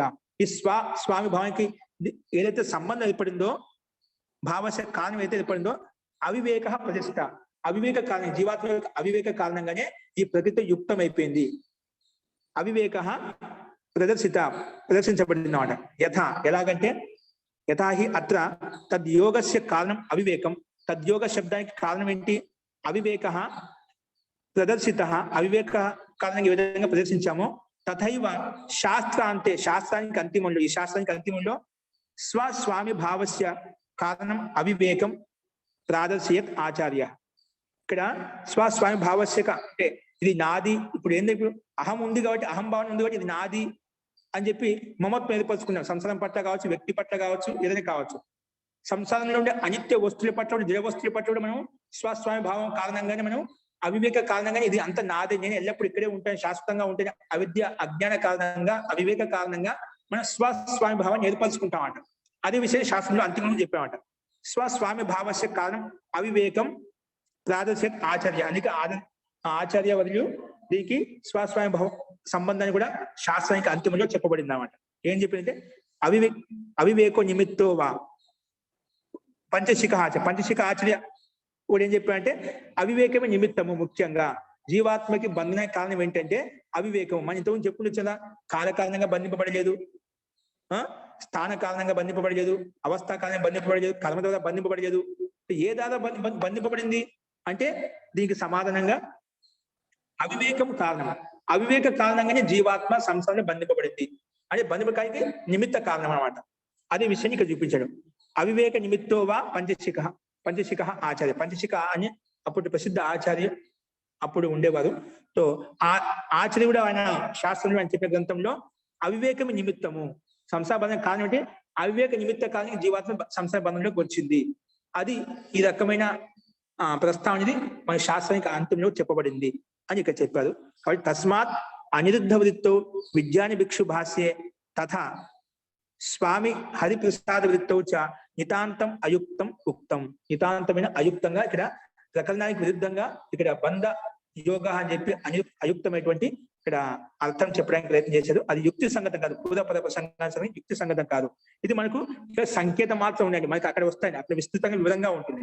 ఇక్కడ మీకు కనిపించి కావద్దు. ఇక్కడ విద్యానిభిక్షు భాష్యము అనిరుద్ధ భాష వ్యక్తిగా అనేది వివేచన చేసినట స్వామి బ్రహ్మముని భాష్యంలో దీనికి ఆ రకంగా అర్థం ఉంది, ఇక్కడ ఈ రకంగా అర్థం ఉంది చెప్పి తులనాత్మకంగా ఏది యుక్తి సంగతం ఏది యుక్తి సంగతం కానీ వివేచించామట. ఇక్కడ ఖండించాది యుక్తి సంగతం కానీ చెప్పామట. కాబట్టి దీంట్లో మీరు ఏదో ఉందని అనుకోవద్దు. ఇక్కడ సో కేవలము ఇక్కడ అవివేకమే కారణం అని చెప్పి మనకు శాస్త్రంగా అంతిమని చెప్పండి. అది ఏ రకమైన అవివేకం అనేది మనకు స్పష్టంగా తర్వాత ఆ సూత్రం 55 సూత్రం చెప్పుకునేటప్పుడు అక్కడ భాషలో ఈ విధంగా మనకు చెప్పబడింది. అవివేకం ఏ రకమైన ఎటువంటి అవివేకం, ఏ రకమైన అవివేకం ద్వారా ఆ జీవాత్మకి ప్రకృతికి సంబంధం ఏర్పడుతుంది, ప్రకృతి పురుషానికి యోగం ఏర్పడుతున్నది మనకు అక్కడ ఆ కారణం చెప్తారో అది అక్కడ మనం చూద్దామండి. సో ఈ రకంగా ఈ విద్యానిభిక్షు భాషలో అనిరుద్ధ భాషలో ఏదైతే చెప్పబడిందో అది యుక్తి సంగతం కాదు, అయుక్తమైందని చెప్పి ఇక్కడ మనం ఈ సూత్రం చెప్పుకున్నామండి. అస్తు. సో ఇది మీకు కొంచెంకి ఏదో ఏంటబ్బా ఇంత కొంచెం సరళంగా ఉండేది, ఇది ఎక్కువ అనిరుద్ధ భాష అని విద్యానిభిక్షు ఏదో చెప్పి ఇది కన్ఫ్యూజ్ కావద్దు. ఇది సామాన్యంగా ఒక వివేచన చేయబడింది, ప్రసంగం వచ్చింది కాబట్టి ఈ శబ్దం మీద వేరే టీకాకారులు భిన్న భిన్నంగా ఆలోచించారు కాబట్టి ఆ విషయాన్ని మనం ప్రస్తావించుకున్నాం అంతే. ఓకేనా. మనకు మూల సూత్రం యొక్క అర్థం మనం పైన చెప్పుకున్నాం. ఇక్కడ ప్రకృతి ద్వారా ప్రకృతి జీవాత్మను బంధింపలేదు, జీవాత్మ స్వయం ప్రకృతి యుక్తం కాదని చెప్పి మనకి అవి ముఖ్య హేతువులు. తర్వాత దానికి కారణం చెప్పుకున్నాం. ఈ రెండు కారణం మళ్ళీ ఎలా బంధింపబడిందంటే దానికి శాస్త్రాంతంలో ఈ రెండు ప్రకృతికి పురుషుకి సంబంధం ఇది అవివేకం కారణంగా చెప్పారు. అది శాస్త్రానికి అంతిమంలో అది చెప్పబడింది. అక్కడ మరి ఇదే విషయాన్ని పంచశిఖాచార్యుడు కూడా అదే విధంగా అవివేకమే కారణం చెప్పారని చెప్పి ఇక్కడ మనకు ఈ భాషను సంకేతం మాత్రము చూపించదన్నమాట. ఆ సంకేతం మనకు అక్కడ విస్తృతంగా వివరంగా అక్కడ చెప్పుకున్నామండి. ఈ రకంగా ఈ 19వ సూత్రంలో వాళ్ళు చెప్పిన విద్యానిభిక్షు భాష్యము హరిహర ప్రసాద్ తర్వాత అనిరుద్ధ భాష రాసినది యుక్తి సంగతం కాని చెప్పి ఇక్కడ బ్రహ్మముని స్వామి దాన్ని ఖండించారన్నమాట. ఇప్పుడు అదే ప్రకారంలో చూడు, సరే ఇది కూడా కాని చెప్పావు, ప్రకృతి కూడా బంధింపలేదు, జీవాత్మ స్వయం అక్కడ యుక్తం కాని చెప్పావు, మరి ఏ రకంగా యుక్తం అవుతుంది? దానికి ఒక సూత్రం చూడండి, భూమిక చూడండి, 20వ సూత్రానికి భూమిక చూడండి. అథ తద్యోగస్య ప్రకృతి పురుష యోగస్య. తద్యోగస్య అంటే ఏమిటి? ప్రకృతి పురుష యోగస్య. ప్రకృతి అది పురుష జీవాత్మ యొక్క యోగం. ప్రకృతి పురుష యోగస్య అన్యత్ కారణం యత్ కల్పయితుం శక్యతే తద్ విచారితే. సరే మరి ప్రకృతి పురుషుడు జీవాత్మ మనం ప్రకృతి యుక్తమే ఉన్నాం కదా, అవన్నీ కాదు అంటున్నావు.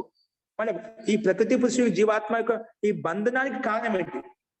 ప్రకృతితో బంధింపబడిన జీవాత్మ ఈ ప్రకృతి పురుష యోగస్య అన్యత్ కారణం యత్ కల్పయితుం శక్యతే తద్ విచారితే. మన ఈ ప్రకృతి జీవాత్మకి ప్రకృతికి సంబంధం ఏర్పడింది, అన్య కారణం ఏంటి? ఇది కారణం చెప్పావు. ప్రకృతి స్వయం బంధించలేదు, ఇది కూడా అక్కడ యుక్తం కావడం లేదు. మళ్ళీ ఈ ప్రకృతి పురుషుల సంబంధానికి ముఖ్య నిమిత్త కారణం ఏంటి? ఆ విషయం విచారిస్తున్నమాట. అన్యత్ యత్ కల్పయితుం శక్యతే, ఏదైతే కల్పించగలుగుతాం ఊహించగలుగుతామో ఆ ఊహ ఇక్కడ చూపిస్తుంది ఏంటి అనేది అది విచారిస్తున్నాము. ఏంటి? నా అవిద్యాతో అపి అవస్తున బంధ అయోగాత్. సూత్రం గమనించండి. నా అవిద్యాతో అపి అవస్తున బంధ యోగాత్ అంటే ఇక్కడ అవిద్య శబ్దం చెప్పాడు. అయితే అవిద్య కారణంగా బంధింపబడిందేమో. ఇప్పుడు పైన నిమిత్త అవివేక సంకేతం చూపించామట. మరి జీవాత్మ అవిద్య కారణంగా సంసార బంధంలోకి వెళ్ళిందా? అవిద్య అంటే ఇక్కడ ఏం తీసుకోవాలి? అవిద్య అంటే విద్య రహితం అని తీసుకోవద్దు, విద్య యొక్క అభావం. అసలు విద్య అభావం తీసుకోవాలి. అవిద్య అంటే ఇక్కడ ఏం తాత్పర్యమో లేనిది లేదు ఒక అర్థం వస్తుంది. విద్య అంటే శాస్త్రీయ అయితే జ్ఞానం పొందగలుగుతాం, అదొక అవిద్య తీసుకుంటాం, విద్యాయుక్తమైన తీసుకుంటాం, జ్ఞానయుక్తమైన తీసుకుంటాం. ఇక్కడ ఆ జ్ఞానయుక్తం తీసుకోవడం మీద అవిద్య అంటే అభావము. అవిద్యకు తాత్పర్యం అభావం అంటే వస్తుతత్వం లేదు ఇక్కడ. అభావం ఏది వస్తువు. ఇప్పుడు విద్యమాన వస్తువుల ద్వారా ఏదైనా వస్తువు బంధింపబడుతుందన్నమాట. సంసారం చూసిన ఏదైనా ఒక వస్తువు బంధింపబడుతుంది, ఏదైనా ప్రత్యక్ష వస్తువు ఏదైనా బంధింపబడుతుంది. వస్తువు లేకపోతే అవస్తువు బంధింపబడదు కదా. అంటే ఒక వస్తువును బంధించాలి అంటే ఒక ద్రవ్యం ఇంకోటి ద్రవ్యం బంధించాలి, అది కూడా ద్రవ్యం అయి ఉండాలన్నమాట. అది ఒక వస్తువు అయి ఉండాలి, అప్పుడు బంధిస్తుందన్నమాట. ఇక్కడ అవిద్య శబ్దం అవిద్య అంటే అవస్తు. అవిద్య అంటే ఇక్కడ అవస్తు, ఇక్కడ వస్తువు లేదు. విద్య అనేది అవిద్య ఒక వస్తువు కాదు. అవిద్య అంటున్నా, అది ఒక వస్తువు కాదు కదా. అదొక చెప్పాడు. నా అవిద్యాతో అపి అవస్థున బంధ యోగాత్ నా అవిద్యాతో, అంటే అవిద్యా కారణం కూడా జీవాత్మ బంధింపడలేదు. అవిద్య అంటే ఏమిటి?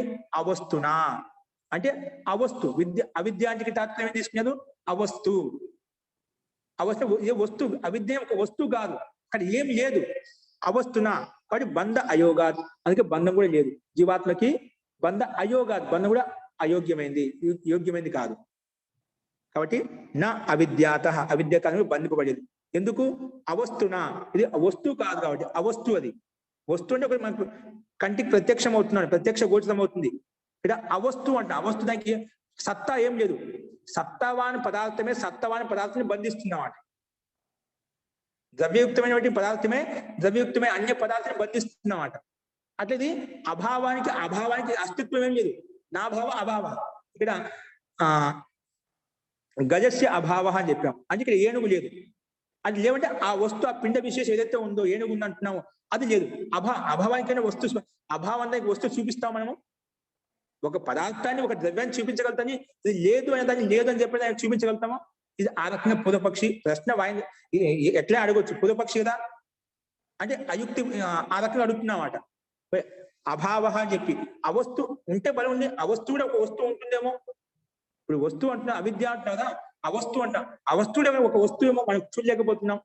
పూర్వపక్షి ఇష్టానుసారంగా అడుగుతున్నా, ప్రస్తావిస్తున్నామట. నా అవిద్యాత, ఎందుకు? అవస్తున బంధ అయోగా అని చెప్పామట. అదే భాష చూడండి. అవిద్యాత అపి నా, అవిద్యా కారణంగా కూడా జీవాత్మ బంధింపబడలేదు. నువ్వు అవిద్య అంటున్నా, అవిద్య కారణంగా బంధింపబడలేదు. ఎందుకు? అది చూడు. అవిద్య అంటే ముందు దాన్ని స్వరూపం ఇక్కడ విడిచి చెప్పాడు. విద్యాయా అభావ అవిద్య. అభావ అంటే విద్యాయా అభావ, విద్యాయా అభావ అవిద్య. విద్య ఏదైతే ఉందో, మనకు జ్ఞానం అయితే ఉందో దాని యొక్క అభావమే అవిద్య. ఇది ఒక అర్థం. విద్యాయా అభావ, విద్య చేయింది అభావం అంటాం. విద్యాయా అభావో అవిద్య. తయా ఖలు అభావ రూపయా అపి. ఇక్కడ అవిద్య, ఇది అవిద్య అంటాం. విద్యాయా అభావం, విద్యకి అభావం. అభావం ఏంటి? వస్తువు. అభావం అంటుందా, అభావ రూప వస్తువు ఏంటి? పదార్థం ఏంటి? తయా ఖలు అభావ రూపయ, రూపం, అభావానికి రూపం ఏంటి?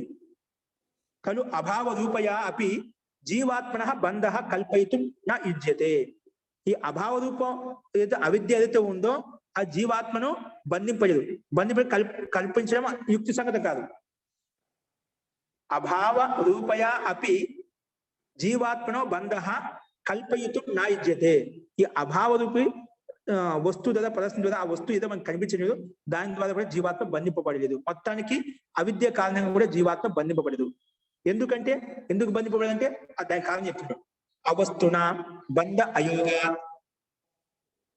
అవస్తున బంధ అయోగ. ఎందుకు అవస్తు అంటున్నా ఇక్కడ? తథాభూతయ, తథాభూతయ అంటే అవస్తు రూపయ. ఇది వస్తు, అవిద్య అభావం చెప్పే బానే ఉంది. విద్యాయా అభావ, ఆ విద్య యొక్క అభావ రూపం ఏంటి? విద్య యొక్క అభావం అంటే విద్య ఏంటి? విద్య యొక్క అభావం ఏంటి? సో విద్య అంటే మనకు జ్ఞానం తెలుసు, దాని యొక్క అభావం ఏంటి? పూర్వపక్షి ఆ రకంగా అడుగుతున్నాం అంటే అది అన్ని తెలుసు మనకి. ప్రశ్న ఏ రకంగా అడుగుతా ఆ టైం ప్రయత్నం చేస్తా అంటే ఏదో విధంగా సిద్ధాంతిని ఖండించాలి, సిద్ధాంతి యొక్క విషయాన్ని ఖండించాలి అన్నమాట. తథాభూతయ అవస్తు రూపయ, అవస్తు దానికి రూపం అంటూ లేదు. అవస్తు రూపయ అంటే దాన్ని ఇంకా విడిచి చెప్పాడు. అవస్తు రూపేణ అభావేన, అవస్తు రూపేణ అభావేన అంటే దానికి రూపం అంటూ ఏం లేదన్నమాట, అభావం ఉందండి. అదే విషయం చెప్పాడు. అవస్తు రూపేణ అభావేన బంధయోగస్య అసంభవాత్, బంధయోగస్య అసంభవాత్. దానికి ఒక రూపం అంటూ ఏం లేదు. రూపం అంటే బంధించబడుతుంది అంటే చెప్పారా, రూపవాని వస్తువు ఒక రూపాని వస్తువుని బంధింపజేస్తున్నమాట. రూపవాని వస్తువు, రూపవాని పదార్థమే ఇంకొక రూపవాని పదార్థాన్ని బంధింపజేస్తున్నమాట. అలాంటి స్థితి లేదు ఇక్కడ. కాబట్టి బంధయోగస్య అసంభవాత్, అలా బంధింపడానికి సంభవం కాదు. కాబట్టి నాహి క్వచిత్ వస్తు నాహి క్వచిత్ అవస్తు వస్తుం బధ్నాతి, నాహి క్వచిత్ అవస్తు వస్తుం బధ్నా. ఇక్కడ అవస్తు అనేది ప్రథమాలో ఉంది, వస్తువు ద్వితీయ విభక్తిలో ఉన్నాయి. నాహి క్వచిత్ ఏదైనా ఒక వస్తు, అవస్తు అనేది ఏదో వస్తువు కాదు, దానికి రూపం అంటూ లేదు. అవస్తు వస్తుం బధ్నాతి, ఏదైనా ఒక రూపం ఉంటే రూపమాన వస్తు రూపాన్ని వేరే రూపాన్ని బంధిస్తుంది ఎప్పుడు చెప్పుకున్నమాట. అది విషయం చెప్పాడు. నాహి క్వచిత్ ఆ వస్తు వస్తు కాదంటే ఆ వస్తు బధ్నాతి, ఏదో వస్తు కదా వస్తువును బంధింపలేదు, వస్తు బధ్నాతి, వస్తు బంధ యోగ కేనచిత్ వస్తునా భవితుం శక్యో నా అవస్తున. ఏదైనా ఒక వస్తువును బంధిస్తున్నాము అంటే అది ఏదో ఒక వస్తువు ద్వారా సాధ్యమవుతున్నమాట. కేనచిత్ వస్తునా భవితుం శక్య, ఏదైనా ఒక వస్తువును బంధింపజేయాలంటే వేరే వస్తువు ద్వారా సాధ్యమవుతుంది, కానీ ఆ వస్తువు ఏదో దానికి రూపం లేదు, దాని ఆకారం లేదు, దానికి మూర్త రూపం ఏది లేదు, అది ఆ వస్తువును బంధించిందంటే ఎట్లా ఉంటుంది, జీవాత్మను బంధించిందంటే ఎలా ఉంటుందండి? కాబట్టి ఇది యుక్తి సంగతం కాని చెప్పాడు. కాబట్టి కేనచిత్ అంటే పూర్వపక్షి విషయాన్ని ఇక్కడ చెప్తున్నాడు. కేనచిత్ వస్తునా భవితుం శక్యో నా వస్తునా.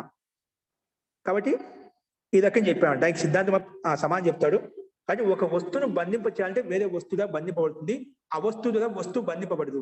ఏదానికి రూపం ఉంటుందో రూపవాని వస్తువుని బంధిస్తుంది అని ఇక్కడ తాత్పర్యం చెప్పారు 20 సూత్రంలో. మీకు ఇంకా సమాధానం తర్వాత చెప్పారు, అది మనం రేపు చూద్దామండి. ఇక్కడ వస్తు నాహి క్వచిత్ అవస్తు వస్తు బధ్నాతి, వస్తువును బంధింపలేదు. వస్తు బంధన యోగ, వస్తువు యొక్క బంధన యోగం అనేది కేనచిత్ వస్తునా భవితుం శక్య, ఏదో ఒక వస్తువుగా బంధింపజేయడానికి సాధ్యమవుతుంది, శక్యమవుతుంది. నా అవస్తు ద్వారా బంధింపబడదు. కాబట్టి ఏదో ప్రకృతి పురుషునికి అయితే అన్య కల్పన అయితే బంధనానికి కారణం, ప్రకృతి పురుష బంధనానికి కారణము అవిద్య అంటే నా అవిద్యాత అపి, అవిద్య కారణంగా కూడా సామాన్యంగా చెప్పాడు, అవిద్య కారణంగా అని చెప్పాడు. ఆ విషయం ప్రస్తావించాడు పూర్వపక్షి. నా అవిద్యాత అపి, అవిద్య కారణంగా కూడా జీవాత్మ బంధింపబడదు అని చెప్పి ఇక్కడ నిషేధించారు. ఎందుకంటే అది పునః వస్తుత్వే సిద్ధాంత హాని. అలాగే వస్తు అభావాన్ని కూడా వస్తు రూపంలో నువ్వు స్వీకరించామనుకోండి, సిద్ధాంత హాని అవుతుంది. ఇంతవరకు అభావానికి మనం ఇక్కడ భావం చూడలేదు, ఏదో అభావం అని చెప్పాము. ఇప్పుడు చెప్పాను గజస్య అభావం అని చెప్పి, ఇక్కడ హాతి లేదు, ఇక్కడ ఏం లేదు మనకు. అభావం యొక్క రూపం చూపిస్తా, అభావానికి రూపం చూపిస్తామా? ఇప్పుడు ఏనుగంటే దాని పిండ స్వరూపం చూపించగలుగుతాం, అభావానికి రూపం చూపించలేం కదా, వస్తువు చూపించలేం కదా. ఒకవేళ నువ్వు అభావం కూడా ఒక వస్తువుని పూర్వపక్షి అన్యామనుకోండి, అది సిద్ధాంత హాని. వస్తుత్వ సిద్ధాంతాన్ని ఒకదాన్ని వస్తువుగా భావించామనుకోండి, అభావాన్ని కూడా ఒక వస్తువుగా తీసుకున్నామనుకోండి, సిద్ధాంతం హాని అవుతుంది, శాస్త్ర ఉపదేశాంతుడు వ్యర్థమైపోతుంది అన్నమాట. అది సిద్ధాంతమే హాని కలుగుతుంది అని చెప్పి నెక్స్ట్ సూచన ప్రస్తావిస్తారు. కాబట్టి నా అవిద్యాతో అపి, విద్యా కారణంగా కూడా ఆ జీవాత్మ ప్రకృతి పురుష జీవాత్మకు సంబంధం ఉండదు. ఎందుకంటే అవస్థన బంధ అయోగా, అవస్థులుగా జీవాత్మక బంధ యోగం కలగదు కాబట్టి అని చెప్పి మనం ఈ సూత్రంలో చూసామండి. అస్తు. ఇందులో ఈ సూత్రంలో చెప్పిన దాంట్లో ఇప్పుడు సందేహం ఉందా? అది మీకు చెప్పినప్పుడు మీకు క్లారిటీ వచ్చేస్తుంది. దీని ప్రకారం తీసుకొని చెప్పినప్పుడు, దాన్ని అన్వయం చేసి చెప్పినప్పుడు మీకు ఇంకా స్పష్టంగా అర్థానికి వీలవుతుందండి. కాబట్టి ఇవి కొన్ని మనకు ఈ విజ్ఞాన భిక్షు భాష, అనిరుద్ధ భాష ఏదైతే వస్తున్నాయో దాంట్లో మీరు ఏదంటే విషయం కఠినంగా ఉంది అనుకోవద్దు. ఇది కొంతవరకు మనకు విషయం మనకు అలవాటు ఏదో అలాగే అనిపిస్తుందండి. కొంత ముందు పోయిపోతే మీకు అన్ని ఆ సూత్రాల యొక్క తాత్పర్యంత అది యథార్థంగా మీకు అర్థమవుతుంది. ప్రారంభంలో ఎలా ఉంటుందంటే ఇంకా దీని యొక్క పూర్వపక్షి ఉత్తరపక్షి ఏవైతే మన సిద్ధాంతం చెప్తూ వస్తున్నారో అలా మనకు ప్రకరణం మనకు పూర్తిగా దీనికి అవగాహన లేదు కాబట్టి అలా అనిపిస్తున్నమాట. ఇవే ప్రకరణాలు మాటికి అన్ని చెప్పి భిన్న హేతులు ప్రస్తావించాదా. మూల విషయం మనకు ప్రసిద్ధమైన లోకంలో ఇప్పుడు అవివేకం అని చెప్పామాట. అవివేకం ఎక్కడో లాస్ట్ లో చెప్పాడు. ఆ వివేకం ఏ రకంగా చెప్పి అక్కడ మనం ప్రస్తావించడం లౌకిక ఉదాహరణతో మనకు స్పష్టంగా దృష్టాంతాల ద్వారా చెప్పినప్పుడు అవి యథార్థంగా అర్థమవుతాయి అన్నమాట. కాబట్టి ప్రారంభంలో అలాగా అర్థం అయ్యి పాటుగా ఉంటుంది. అది కొంతవరకు అలా అనిపిస్తుంది, కొంచెం ముందుకు వెళ్ళే కొద్దీ మీకు యథార్థంగా అన్ని విషయాలు అర్థం అవుతాయండి. అస్తు. సో ఈ రకంగా మనం 20 సూత్రాలు చూసామండి. ఇందులో ఎవరికైనా సందేహం ఉంటే మీరు మళ్ళీ ఆలోచించండి, రేపు మనం చూద్దామండి. అస్తు. మంత్ర పాఠ.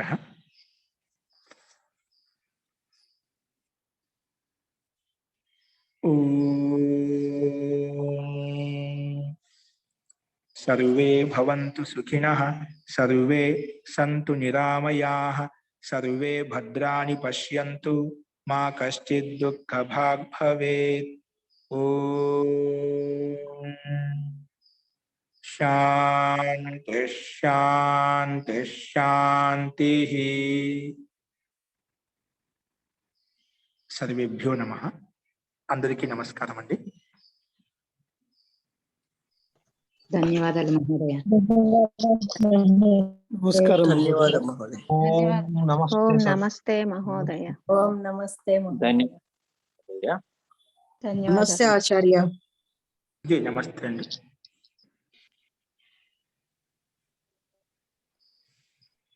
నమస్తే మహోదయ. దీని అర్థం కూడా మనం చెప్పుకున్నాం. ఏ రోజు చెప్పేస్తుంటే అర్థం కూడా చెప్పుకుంటే మీకు ఇంకా క్లారిటీ వస్తుంది. అది అర్థం కూడా మనం రాయిస్తే మీకు ఇంకా అది స్పష్టంగా ఏ అభిప్రాయం తెలుస్తుంది అన్నమాట. అలా మనం చేద్దామండి. మీకు యథార్థంగా ఇంకా మనసులో కూర్చుంది సూత్రం యొక్క అభిప్రాయం గుర్తుపెట్టిన చాలు. మనకి సూత్రం ఏమంటుంది అప్పుడు మీకు సూత్రార్థం రాయించండి మహోదయ. రాయిస్తే మాకు ఇంకా బాగా క్లియర్ గా ఉంటుంది. ఓకే అండి. అస్తు.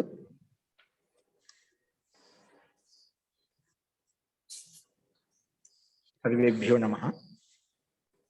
పునర్మిలామः.